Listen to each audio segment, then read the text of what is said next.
Well, I'm glad to be here, and I thank you, Tia, for welcoming me here to speak to these young, beautiful women.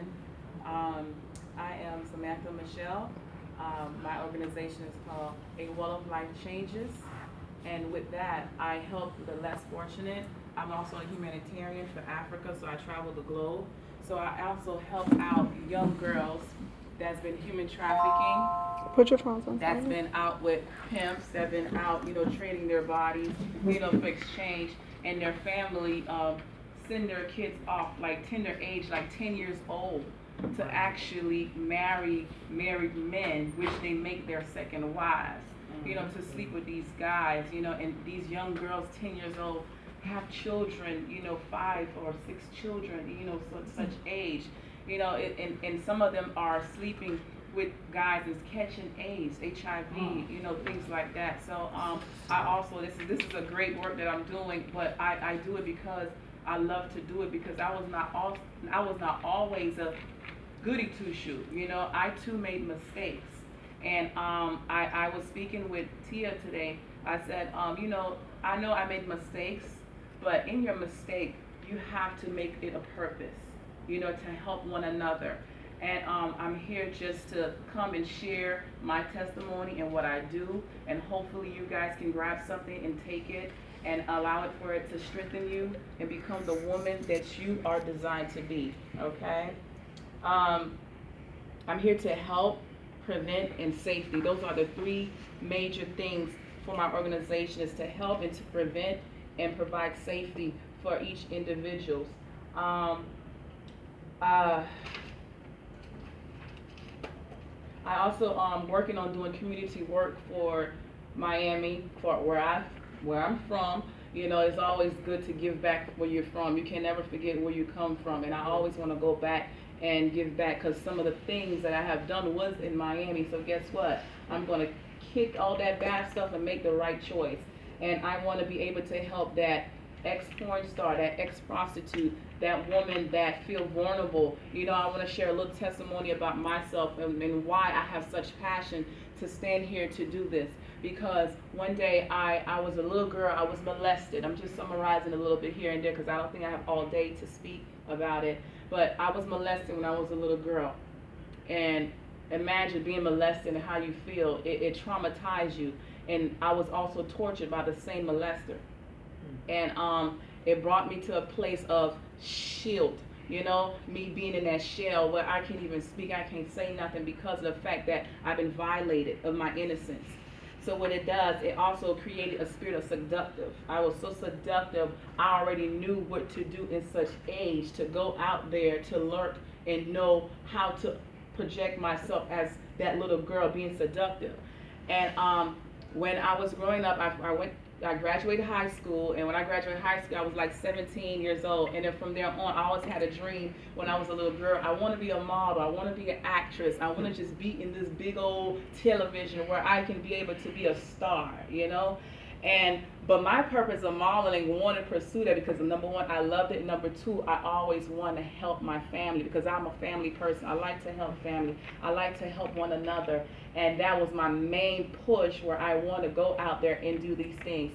But at the same time, me being out there, wanted to be this model, I was going to a simple Walgreens, just for a normal day. A normal day, I was just going to a simple Walgreens, and one guy came up to me. This guy came in the form of a scout agent.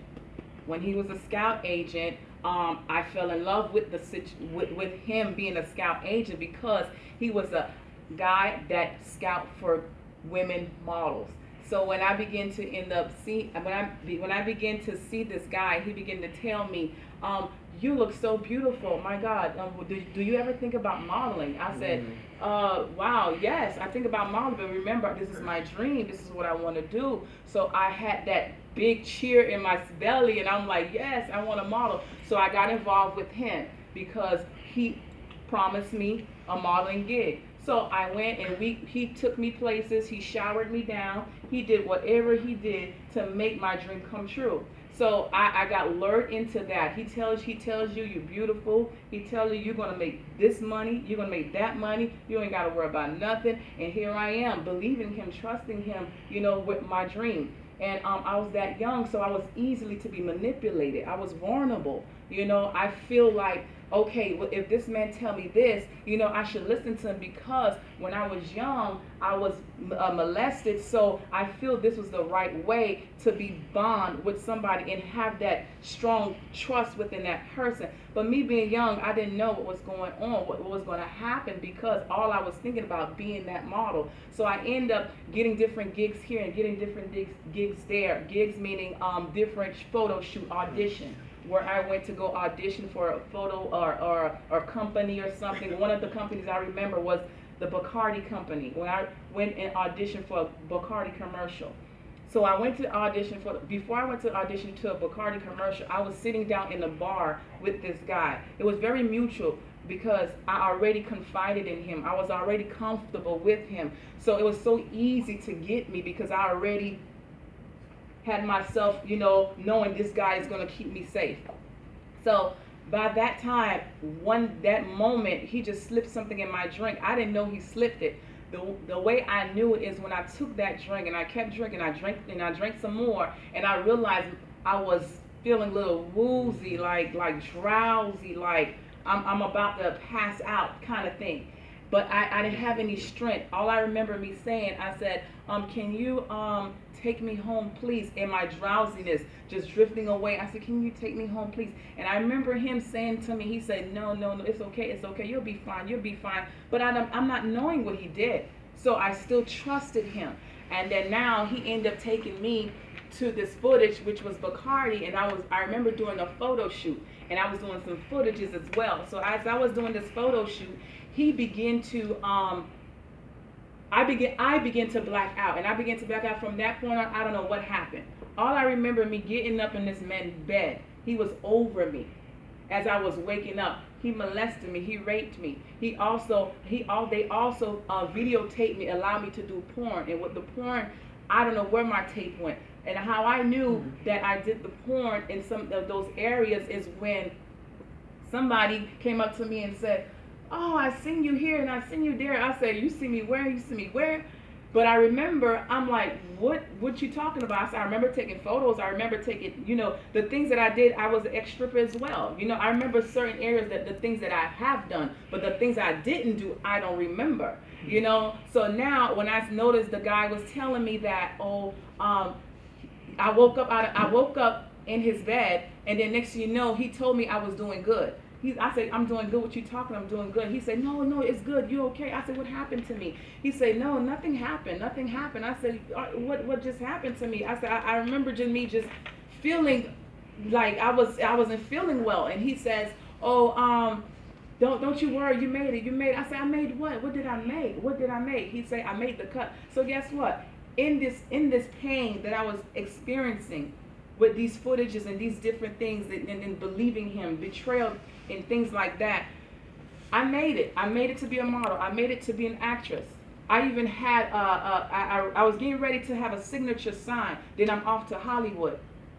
But the pain behind it all disgusted me. I didn't want to go and do those things. I didn't want to go and do them because the pain behind it and how I got there. I was going to be a model, be so ashamed of what I'm doing. I remember him telling me, you're going to be okay. You're going to be fine. How you think Tyra Banks got there? How you think so-and-so got there? All the famous women, Vanessa Williams, how you think she got there?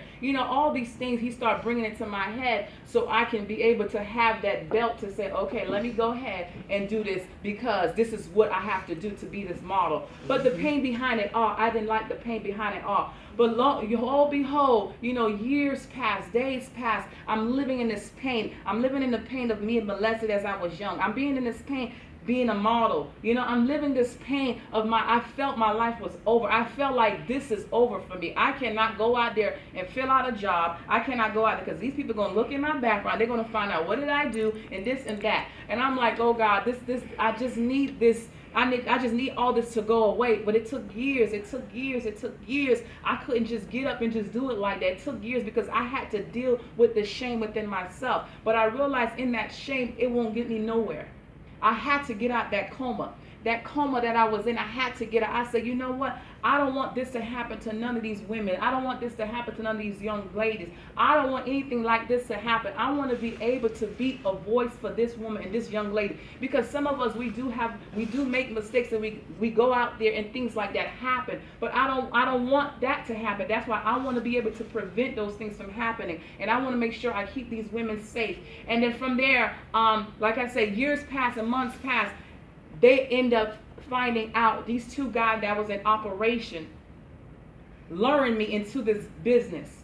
They end up catching them. They raided their office. They raided everything. I realized I was a victim, because I was not the only one that they did this to. I even have proof to show you. It made the news. You just can pass it around. Mm-hmm. It made the news. Now these two men have life in prison just because they lured women in for prostitution. They lure women in. They pose themselves as pimps. They pose themselves as doing human trafficking. It's just so sad, because these normal guys, they can walk in front of you. They can walk in front of you. You don't know who they are, but they lure you into these things, and you don't know what you're getting yourself into. So